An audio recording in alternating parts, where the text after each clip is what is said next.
السلام علیکم ورحمت الله وبرکاته. ګران زده کوونکو، د ریاضي بله جلسې ته ښه راغلاست. ما سره ډاکټر یاسمین معصومي. په دې جلسه کې موږ د تفریق وایو، د تفریق انواع، د تفریق په امتحان باندې خبرې کوو. راځئ ګران زده کوونکو چې خپل درس شروع کړو.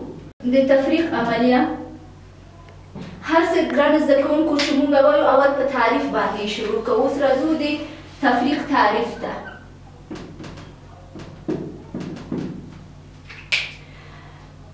تفریق د تفرق له کلمې څخه اخیستل شوی، له کلمې څخه اخیستل شوی چې معنا یې کم کول دي. او د ریاضي په اصطلاح کې په اصطلاح کې د لوی عدد څخه د کوچنی عدد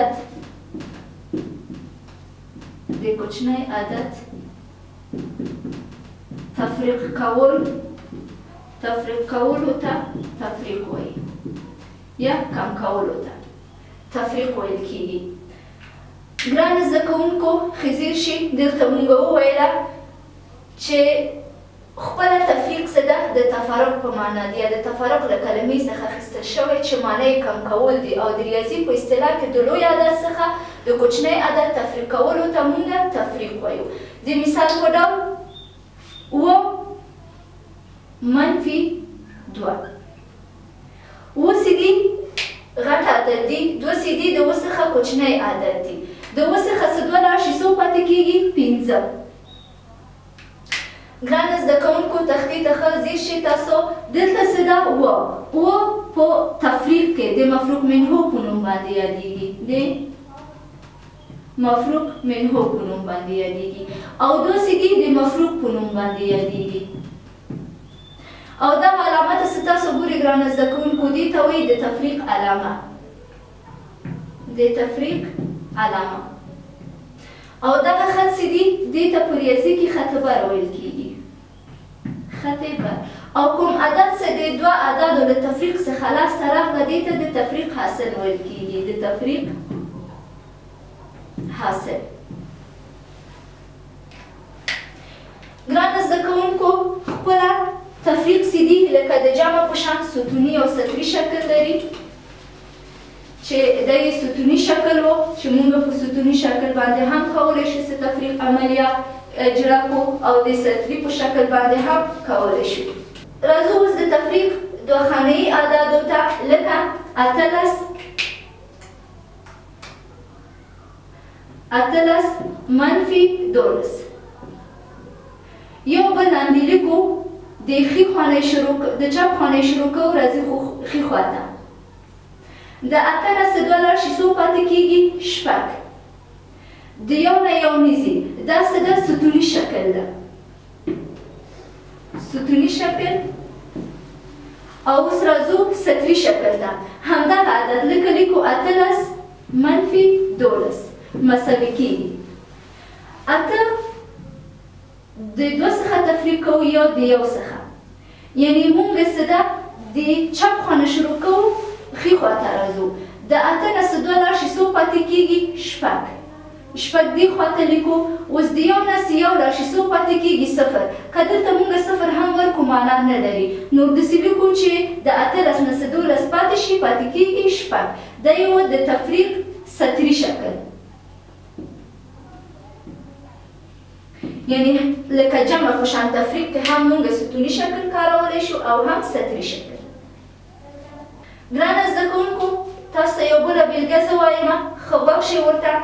احمد یو بایسکل او کتاب اخیستی ده چې مجموعاً احمد سره چې ټوټل پیسې و یعنی کمپلیټ پیسې چې احمد سره دي هغه 28 احمد سره چې ټوټل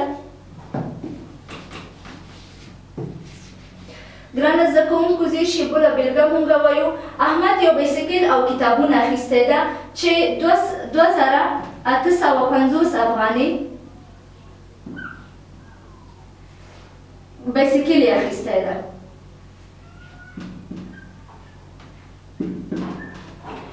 او ټوټل ورسره پیسې چې دي ګرانه زده کوونکو ښه مثال ته ځیر شي احمد چې ده مکمله 2850 افغانۍ پیسې ورسره دي بایسکل چې اخلي 2340 افغانۍ سره بایسکل اخلي اوس د کتاب قیمت څومره ده موږ د کتاب قیمت پیدا کوو د تفریق عملیې له لارې نه احمد سره چې ټوټل مکمله پیسې وو 2850 منفي اوس زموږ د بایسکل قیمت څو ده 2340 علامه ورته ورکوو د چپ خانه شروع کوو راځو ښي خواته د صفر څخه چې صفر لاړ شي څو پاتې کېږي صفر د 5 څخه چې 4 لاړ شي څو پاتې کېږي 1 د 8 څخه چې 3 لاړ شي څو پاتې کېږي 15 د 2 څخه چې 2 لاړ شي پاتې کېږي صفر دې خوا عدد صفر معنا نه ورکوي نور د کتاب قیمت چې دي 1510 افغانۍ دي راځو د تفریق عینیت عنصر ته د تفریق عینیت عنصر د تفریق عینیت عنصر عبارت له صفر څخه ده یعنی څه معنا د تفریق عینیت عنصر